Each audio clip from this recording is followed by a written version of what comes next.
Magandang umaga mga kaibigan. Papasok na naman ang inyong lingkod. At dahil Ramadan time, wala masyadong tao.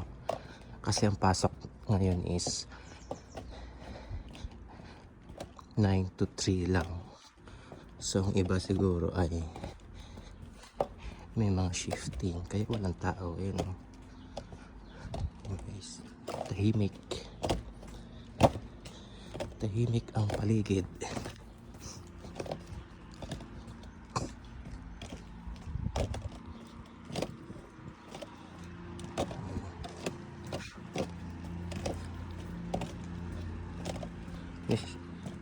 Last day ngayon ang pasok. Okay. Last day of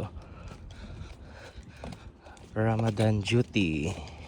So bukas is regular time na tayo, 7 to 4:30. Maninibago na naman ang ating katawan sa pagising.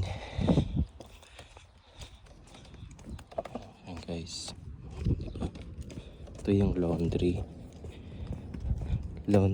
and officers housing, pero ngayon is housekeeping na siya ngayon. May bago na kasing pinatay yung laundry building, mas modern. Ayan. Dito guys, ang mga sasakyan ng mga empleyado, mga normal na empleyado lang yan. Tingnan mo, ang yayaman nila, gaganda ng mga sasakyan nila.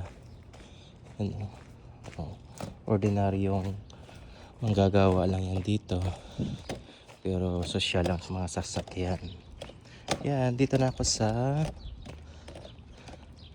maintenance department. Ito ang maintenance department. Yan. Oh, yan. Maintenance department.